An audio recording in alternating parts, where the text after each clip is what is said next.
general audiences, and certainly something like the NPA, like just revolt away from?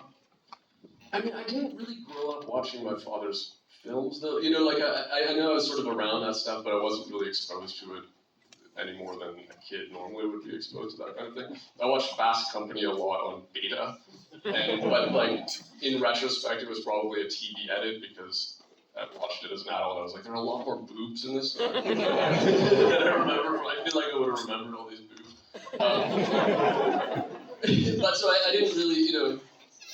I think you absorb things from your environment maybe in a roundabout way. You know, it shapes your upbringing, shapes your interests. I think, but I wasn't really being exposed to that kind of film making any more than other people. Yeah, and thinking specifically about kind of the violence that you've got in your films, then we'll start to transition into the films themselves. But kind of holistically, the violence in the films, incredibly tough, like brutally shot.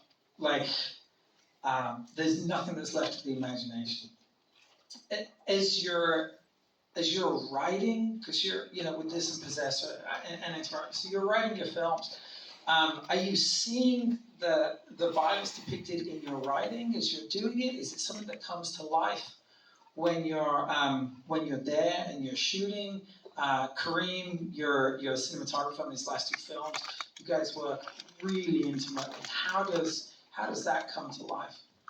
So it's a bit of both. I mean, you know, okay, I'm writing. I know it's going to be a very long-winded stabbing scene because that's, you know, it's just inevitable that it's going to end up that way. So writing, everybody knows it's going to be a lot of stabbing. Yeah, I guess. But there's also there's a very collaborative element to it as well with Kareem and also with Dan Martin, who did both of these films, the effects designer Dan Martin, who you guys might also know as Ben Wheatley's main effects guy. I think you write knowing that to a certain extent you're going to find it with your people. It's the same with the hallucination scenes. I mean, the hallucination scenes even more than the violence. It's a huge process of just, you know, Kareem and I'll spend months and months just, you know, projecting images through gels and glass and finding ways to deform images and just creating this kind of bank of ideas. And there are these, it's all practical in-camera stuff, all of those hallucination sequences. There's no CGI at all. And so it's, you find things with hands-on materials that then take you down a certain path. And it's the same with Dan. He'll be playing with stuff and he'll say, you know, I had this amazing rig that I really wanted to do for another film. I've been trying to do this for years. Can we do it? And, you know, and both of those guys are just kind of mad geniuses in their field. So, yeah, I think it's just to me, exciting balance between having it going in and then finding all this other stuff with the people I work with. And extending that out, what about the relationship with the actors? Because it definitely, seeing it on the page is very different from how it comes to life in the film. It's just from a sense of just being infinitely more graphic and more punishing, especially I think some of the stabbings in this, and then what you put Sean Bean through in Possessor. So what's the relationship like with the talent? Like, how are they working through this, and what's their response? I mean, and because it's really interestingly cast between Abbott and Andrea, and then Skarsgård and Gus. So what were their visceral reactions to this? I mean, they're all people who do this kind of stuff because they like these kinds of films. You know, like if you send a script like that to an actor and they aren't up for it actively, they won't talk to you. There's no interview with them where you may or may not get them on. It's like if you've spoken to them, it's because they're the kind of person who wants to do this kind of thing. So there isn't like, you know, people talk about, say, okay, how did you get them to do this? It's so, you know, as you say, it's punishing and brutal. They want to do it. I know it seems weird, but that's the kind of people they are. That's who they are as artists, you know, and that's the sort of stuff that's exciting to them. In terms of the violence specifically, it's not. Yeah, I've had these kinds of conversations with people. violence, when you're doing it on set, is really different from, it's really not violent at all. You know, it's ridiculous on set. It's like Halloween. It's just like, because like, you know, okay, Alex getting stabbed, it seems terrible, you know, but in reality, it's like, okay, he's standing by the post, he's got this fake thing on, and it's like Dan is like just off camera with his pump, and he's like, the thing is starting to bleed ahead of time, and we're like, oh shit, somebody mop that up, so someone's gonna come in. And then like, you know, so we're all like trying to get it ready, and then the kid goes up with a half knife and puts it in, and then it's like, okay, action, and then it's done. You know, it's like 5 seconds of just like yelling and flailing around. So each of those pieces that goes into making a scene like that in practice is so ridiculous. I think the most annoying thing for the actors is 2 things. You know, fake blood gets uncomfortable after a while, and especially you'll see in Possessor, if you haven't seen it, it's just like, I think, gets into your clothes, and that's annoying. Like we had 2 kids, they're kids in each of the films, both just love doing. Like we did all the right stuff. There were child psychologists who had to like we were being very careful. But when you actually have, you know, they're just young kids playing Halloween, it's fun for them. The thing that was most annoying to them is like blood in the clothes, because it's like sticky and like. Did the kids get to see the films afterwards? Parents or? I don't know. I certainly didn't recommend it. You know. But and then the other thing is just, it's like prosthetic work, and it's very technical work, because again, you're just getting those seconds of screaming and flailing around. For actors, that's kind of boring. Like, effects day for me is really fun, and for my team, and Kareem and Rob Cotterill and Dan, we're all just laughing hysterically. For the actors, it's just not challenging, because you know, they want a dramatic scene with a lot of dialogue. That's a really fun actor scene. This is just like a lot of setup and then a lot of yelling. Speaking of yelling, Mia, did you write this with her in mind, or you found her through the casting process? Because she takes this role on of Gabby. She takes it on, and then she just takes it to a whole other level. Some of the delivery in there, I mean, I was joking when I did it, yeah, Jamesy, but everything that she brings, and it was awesome sitting in the back of the room here, because it's such a descent into just like the darkest depths of our own inner depravity, and then she's on the hood of the car, and she pulls the thing right up, and everyone was laughing at the right points. So, what was Mia like on set? Did she just turn it on? Did she, like, to what extent did you have to direct her, or did she just say, no, I know where I can take Gabby? Right. Okay, so a few things. First of all, this isn't answering one of your questions, but my editor on this, his name is James, so it was very fun. Making those scenes and having her go through all the takes of that was very amusing. I had always wanted to work with. I mean, the first time I saw her was in Nymphomaniac, and I think her. I've just been following her career the whole time, and every film she's in, I think she just like steals every scene. It's incredible. She's just one of those incredible actors. So I was thrilled that she wanted to do it, and she's very humble. So she was, seemed happy to do it. So that's how that came. I don't write for individual actors because it's just too much heartbreak. Like, the stars have to align on so many levels to get any actor in any role that like you can't expect it. But I was over the moon to have her on the film, of course. Directing Mia, I like to give my actors a lot of freedom. Like, I've cast them because I think they're incredible artists, and they're going to bring that artistry to the part inevitably. My characters kind of go to sleep on me after a while. You develop a film for years and years and years, and if you're writing it, you're living with these characters, and by the time you shoot, you're really bored of them. They've kind of gone to sleep, and so in casting, I really want an exciting actor who's going to come in and surprise me and just like wake them up. I don't really do improv. Like, the script is the script, but there's a lot of freedom available to the actors to kind of go off and explore and find the characters, and I want that. I want to be caught off guard by who those characters become over time. So yeah, with those scenes, you know, it was mainly about creating an environment where Mia could feel free to just go as big as she wanted to and really have fun with it. And, you know, as a director, you're always editing in your head, you're always making sure that you get the right moments, you know, giving general direction, but also I wanted to give her a lot of freedom. For the cut, when she's doing the speech with the gun, she was like, Brandon, what if I was just like firing a gun off a few times to get myself pumped? Is that okay? And I was like, no. that would be cool, but we're not set up to have you just like shooting wildly into the air before shooting it all the way down. So she was like, okay.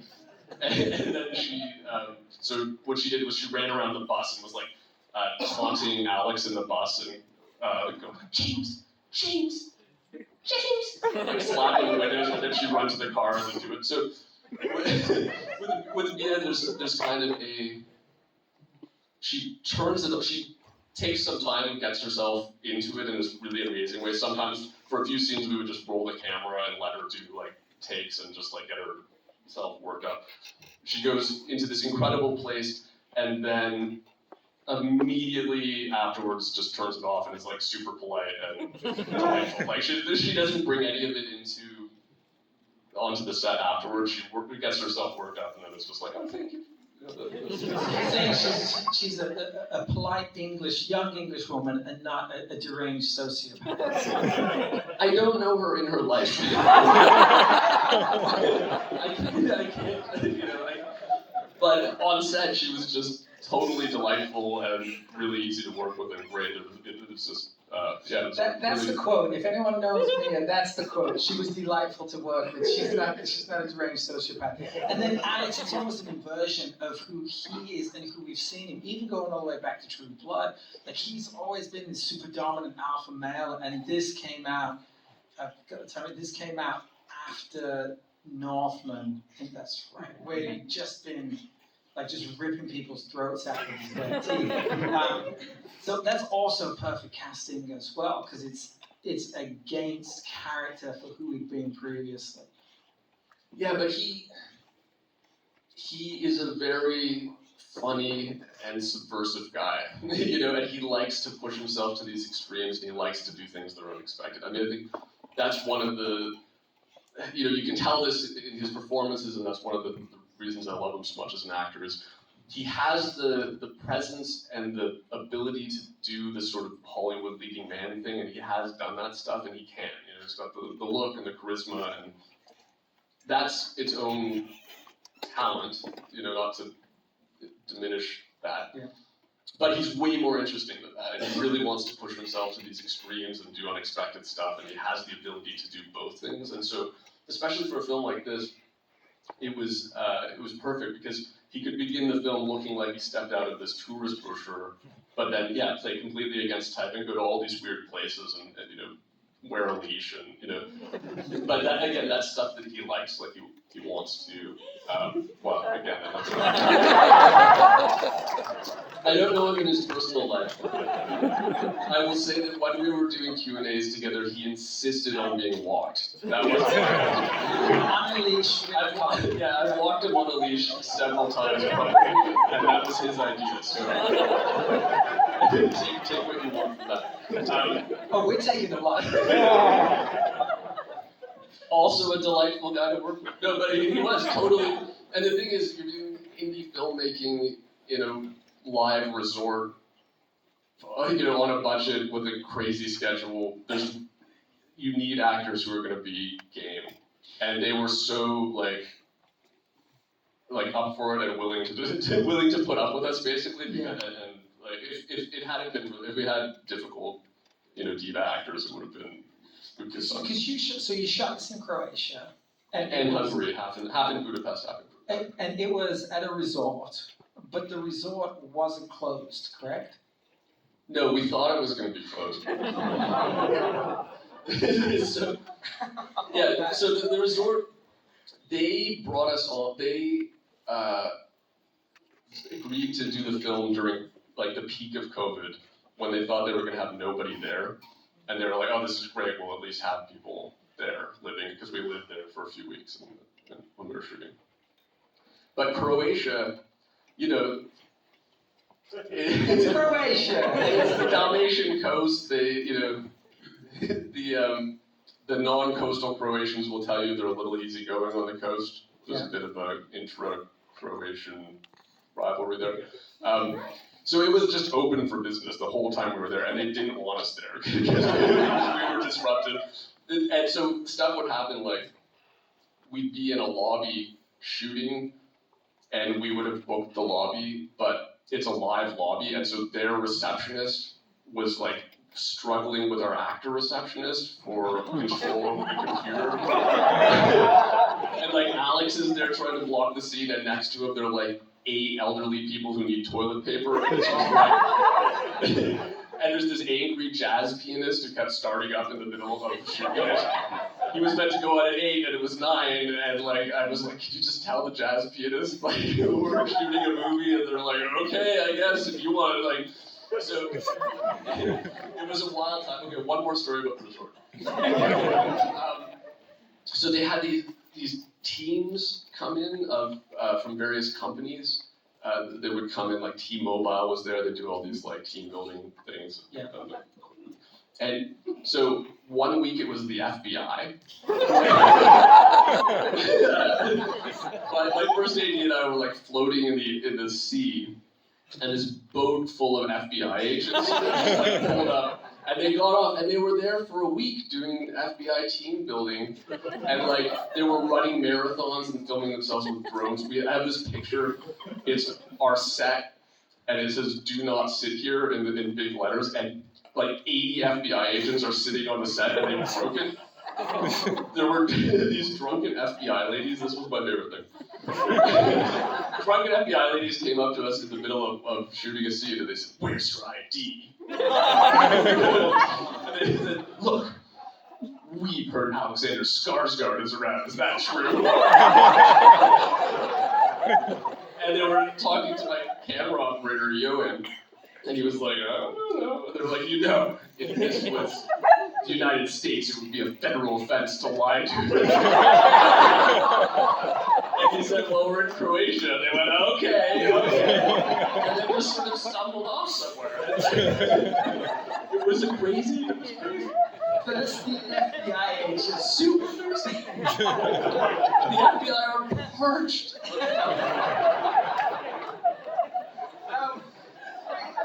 These questions don't matter anymore. Yeah, gentlemen, right there, glasses. Apart from the soundtrack that he made for your film, what's your favorite Tim Hecker project?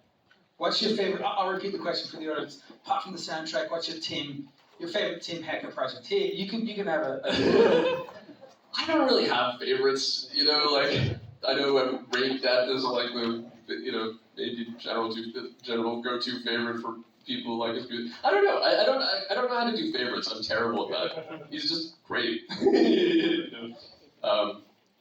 Yeah, that's a terrible answer. General right there, yeah. There's a lot of strange details in the film, but one that stands out to me is in the building before the shuttle, the people with the giant square hats and long noses. Was there particular inspiration by that, or any meaning, or was it just another strange detail you want to add to the film? Strange details in the film. Strange details in the film. Square hats, long noses. Right, square hats, long noses. So what that is it is a reproduction of an anti-Semitic costume from the Belgian city of Aalst. So Aalst has this festival that they do yearly, and it was in the news when I was writing, because they have these, like, they say it's just a freedom of speech thing, but they obviously hate Jews, and it's like, there are these huge floats with like Jewish caricatures eating money, and like, those costumes in Aalst usually have like insect bodies as well, like they do this whole like Jew hating thing. So there's a thread in the film. Basically, the Chinese restaurant in the film was a real experience I had at a resort like that, and I thought like, oh, that's pretty offensive, but I realized after I went to the MPA, we were sort of put on trial at the MPA, and someone took me to what is your restaurant where people just wear that here? It's like a PJ, whatever. PF Chang's? PF Chang's, yeah. Anyways, I guess everybody's done that. But for me, I'm from Canada. I was like, God, that's like pretty gross. Wait, there's no PF Chang's in Canada?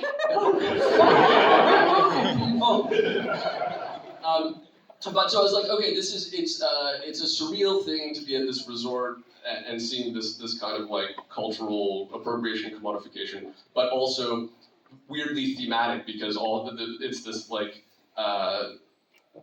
the essence of a certain kind of resort going and tourism is this kind of processing of the real world in this grotesque way and spitting it back out in this commercial sense. So there's a thread of that. There's the Chinese restaurant. There's the Bollywood dancing, and then and so I wanted to also, connect with my roots and do Alst commentary about creeping anti-Semitism in Europe.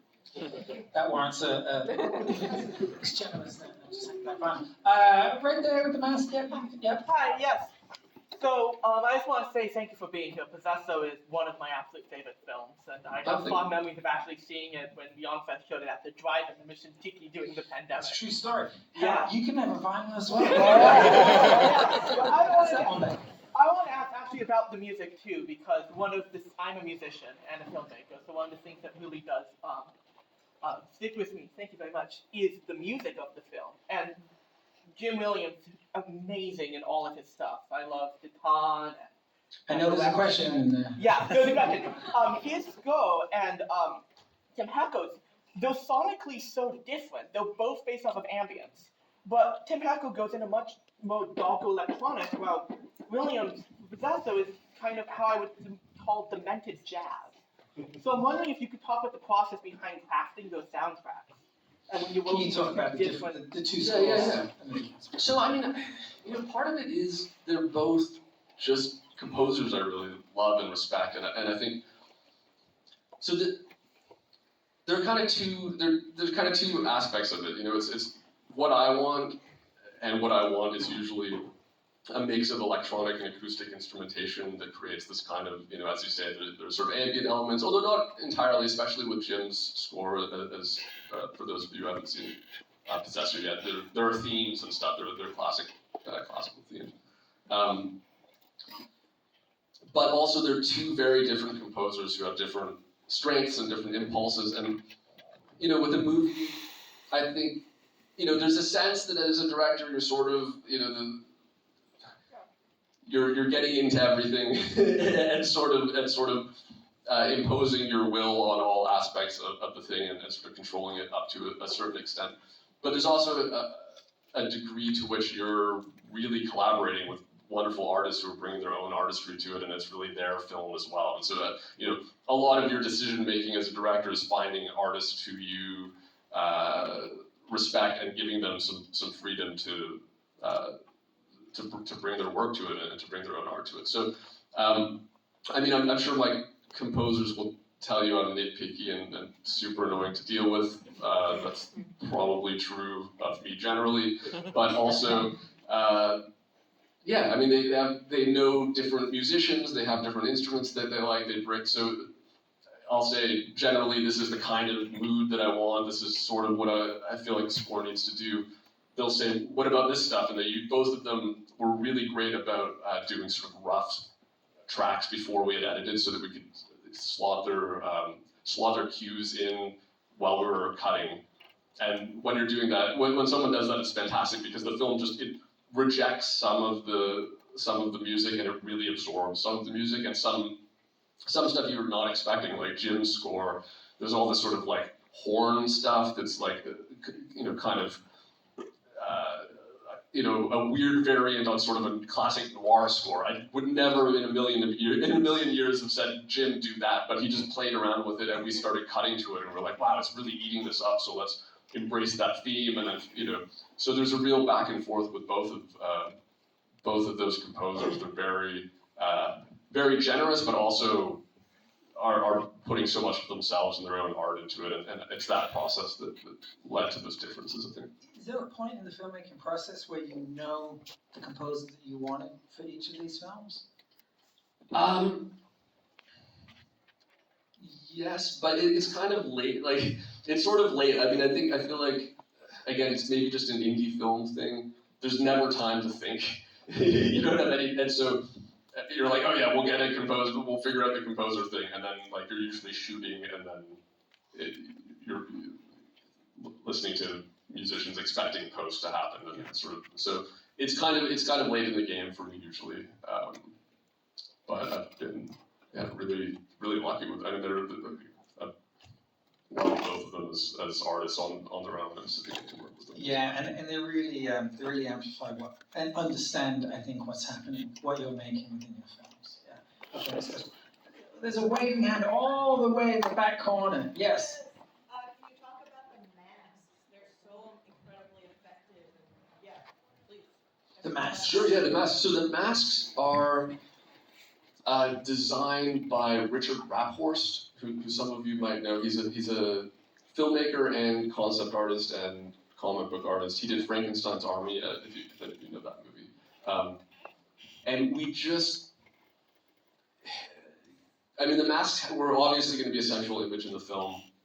We experimented with some just sort of general concept art stuff, but it just became apparent really early on that we needed just one artist with a great vision who could really bring voice to the masks. And Kareem and I had been fans of Richard's for a long time. We had met him at Fantasia years earlier, and so we got in touch with him. And yeah, I mean, he sent a rough document initially that was this sort of like image mashing stuff that he just threw together in textures, and it was like, wow, like already so exciting, and we just went down the path with it. So it's Richard's design for that specific part. Great. I have them all, yeah. Nice. Although Neon has some. They've gone back. Yeah, they're all with the whatever the SFX team is. Yeah, they shipped, I think, last week. There you Inside go. Baseball. Sorry. Oh. Grab me afterwards. I've got your a record. There's a question over here. Yeah, right there. Alright, so two things. First, thank you for Possessor, because I saw it when it first released at a drive-in, and I'm so excited to see it in the theater. So, Oh, thank you. I loved it. Thanks for I going wanna with see it Friday. again. Stick around. Next thing was, I did notice in Antiviral, and then these two, you do a really twisted, I love it by the way, so it's a compliment, a really twisted sci-fi theme in all three of your movies. What inspires that, dude? Because it's twisted and it's awesome. So, loves your film, twisted sci-fi. I think there's also something in the, it feels, all of your films, they feel like they're kind of in the present, but it's also very much like it's a kind of weird near future as well. And the role of technology, plays within the film, in the films in particular, the last two, as a means of separation from the body. That feels like, that's your groove. Thank you. I think it's okay. So it's just a useful genre for sort of exploring actual experiences and society, I guess. I mean, it's great for satire because you can take what's actually there, you put it through a lens so that it's just skewed slightly, and you're kind of exploring things in a kind of alien way, but that relate to real experiences and real technology and current cultural currents. And so I just feel when you displace people a little bit, it kind of counteracts that habituation, and you can talk about it in a fresh way, or people see it with fresh eyes, and it just plus it gives you freedom to play it around a little bit. I think in terms of the near future or sort of alternate timeline stuff, it's mainly because the sci-fi that I'm doing tends to not be hard sci-fi, like in particular Infinity Pool, but Possessor as well. It doesn't make sense. Like Infinity Pool is not an accurate depiction of the future of cloning technology. It's completely ridiculous.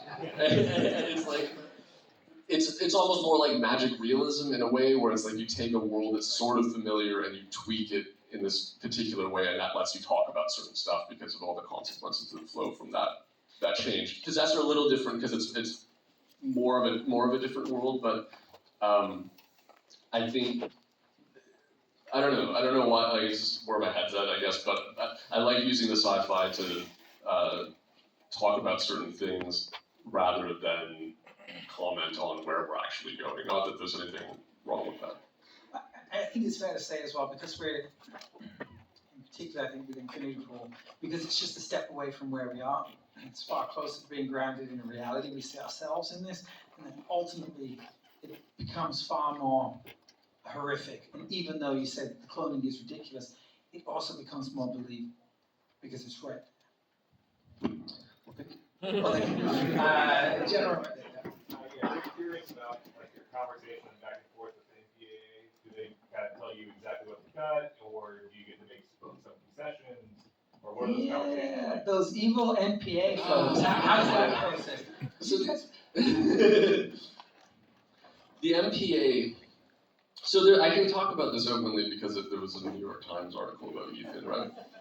Yeah, why not? Yeah, it's fine. So the aptly named Ethan Noble is a consultant who sort of a lot of distributors in the U.S. because the MPA tends to be a problem if you're doing genre will work with people who know them and sort of act as intermediaries, and so they give you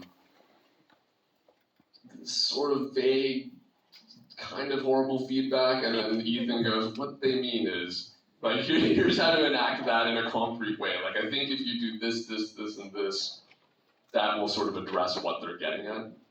My favorite... He's essentially an NPA whisperer. Like, takes what they say, distills it, and then converts it into something that's as palatable as possible. Yeah, and translator, because you can't, like, sometimes I'm just like, I don't know. They had a real problem with Jaleel masturbating in the orgy, and you don't see he's not really obviously jerking off, and you don't see his penis. It's just sort of his butt briefly. And they were like fixated. That was one thing that they were fixated on. And I was just like, I don't know. And it's like, yeah, he's doing something to someone's ass. And I'm like, okay, he's not doing anything then. I don't know what movie you're watching. And then they're like, but you know, I was like, you don't see anything. And they're like, yeah, but you know what he's doing. I don't know. So is the conceit here that if you trim the sex scenes and someone under 18 sees it, they just will be so confused that they won't know, like, they won't know what they're doing? Like, I don't know, they just have certain weird hang-ups. My favorite note from them on Possessor was, like, the woman is on top for too long. You'll see that scene, but it's like, that's their vibe. So, literally the only objective thing is that you can't have hard cocks in your film. So, and that's every film. Well, not anti-viral, but the hard cocks I know are going to get cut. But but other than that, it's a very subjective, weird conversation. And you know what? I talked to some of the MPA people during the sort of, we lost an appeal, we went in, it's this really perverse thing. There's a priest that has to be present, it's been this way since the 50s. You go in, your film is basically on trial and they need a priest there to be a representative of the religious community. But I went into the back with some of the NBA people and they were fine. They were like kind of nice, they were like, even though we lost, they were like, we think you should have won. They were like, the rating system's fucked right now, we really want to like actually change it, but it's like a whole thing with the studio. I don't know if they were just putting that on until, but I don't know that they're all horrible, they're just collectively horrible. And it can be, and you're right, it's subjective. A number of the people could be like, yeah, this is fine, but then there'll be that one fucking priest. And to convince that person to get it passed, and they can draw a red line in it, and then you're kind of stuck. Yeah, well, we split the jury. There's a jury when you do an appeal, and you have to go to Sherman Oaks, so that's a problem. Oh. There's a jury, and we split the jury 4-4, and the MPA who were doing the prosecution were like, we think you won. we would accept this right now, like this was still a cut version, but they were like, we think you did a great job dealing with us. And like, you're good, but you have to win by 2/3, and so I don't know if the priest just talked someone. Fucking crazy. But there is this process of going back and forth, and it's like you're literally peeling layers of an onion back to get it to that point, because obviously you want, from a distributor, you want to preserve the artistic vision of the filmmaker, and then the MPA, they've just got these weird lines, and it's wild if you think about it. And if you've seen the film Evil Dead Rise, it's so insanely over the top and it's so gratuitously violent. But this is so closely based in reality, and it's the violence that exists in there. It's like, wow, that's too real. And so there's certain parameters that they'll put around things. But Also, if they're already censoring sex, they go off more on violence. Like if the two are combined, yeah, you put the two together, it's a double whammy, yeah, for sure. they- And you love both. So, wow, there's a lot of hands. A lady right there, yeah, in the kind of spotted jacket thing. I have a good follow-up question. I was wondering when it's called Uncut, when the star starts clearly. Why is this called Brandon Cronenberg Uncut? What? You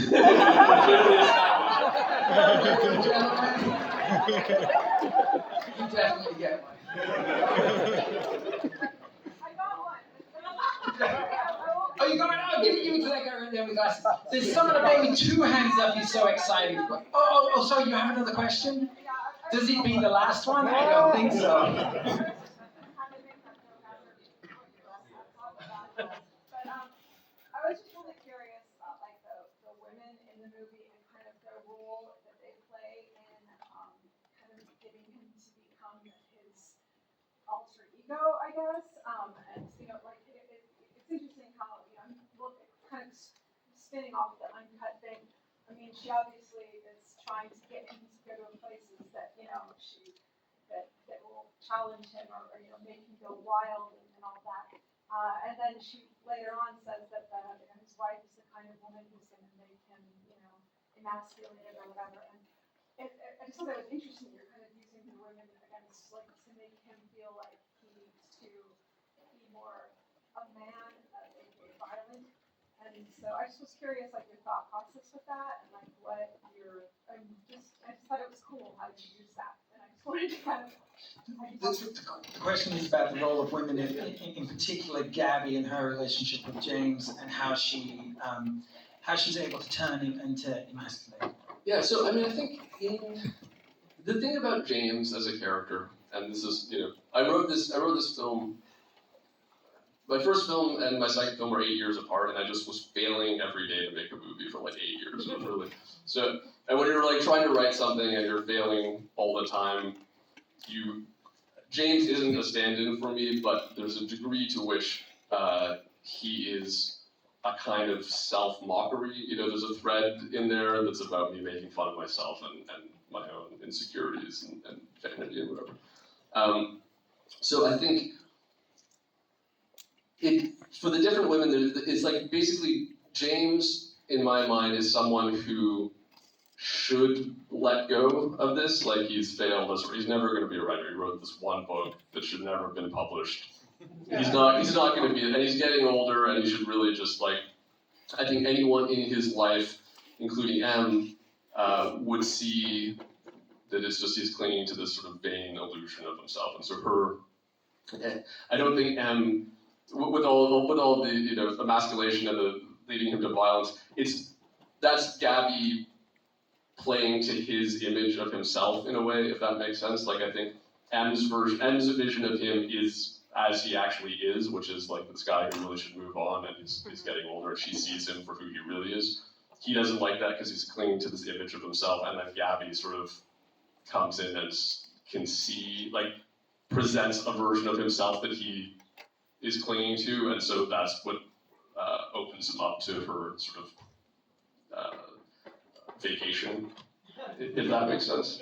I don't know if that's a good answer, but it's like her vacation is obviously in part to take someone through this and you know, she's also, you know, the failed actor. Maybe, you know, maybe that's part of her. I talked to Mia about that a lot, how it's like her vacation in some ways is also sort of performing and seducing and manipulating, and that she's putting on this performance, which then is dropped at the end. And so to her, it's kind of something that she's getting in this context that she doesn't get in her real life, and in that way, to get there, she's playing to like his illusion about his delusions about himself as well. I don't know. Is that? I don't know if that's a good answer, But it's in James all along. I mean, that's the thing. He just needs to be popped up.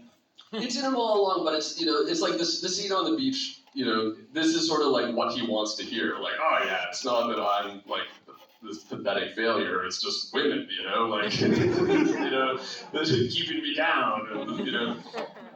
So it's really about it's a kind of mockery of that kind of insecurity, but that's at the essence of who he is, and she can see that. If that makes sense. I've been given the nod. The nod means one more question. Who's got the best question in the room? Clearly. Clearly right here. Young lady right there. Okay, I wanted to ask, it seems to me there's like a thematic like conversation between a lot of your films, I guess all of them, around like the connection between the physical body and sort of like the essence of someone. And I just wanted to know like what draws you to that and how that That's a great question to close on. Covering all three of your films, the relationship with the body, the connection between the two, also adding to that the concept of identity, that plays such an important part. But then the physical body, and then what the body becomes. You want to walk us through a little bit of that? Yeah, sure. I mean, I think, it's hard to sort of unpack your own preoccupations. I think film and most narrative art in general is to a certain degree always going to be about exploring what it is to be a human being. Even in a sort of straight grammar, it's about our own experiences, it's about sort of what it is to be people, and I guess just because of the way my brain works, I go to like, well, wait, what is it to be people? You know, in a sort of like general sense. I think to me we aren't anything. There is no essence. You know, I think it's all a kind of performance, and this in Infinity Pool, I was playing more with, you know, there's this tradition of personal identity philosophy, and it's just sort of like, what is it to be a thing throughout time and that is identical to itself over time? And the answer is kind of, it isn't, like that isn't really a thing. It's something that we do together, and it has to do with our own perceptions of each other, the way our brains work. We invent each other in that way. In Possessor, it's a bit more about performing without, you know, if you haven't seen it, it's a bit more about how we perform ourselves. And I think, you know, we perform ourselves for each other. We obviously don't have any access to each other's interiority, and so there's a degree to which we're kind of playing this role, and so much is veiled.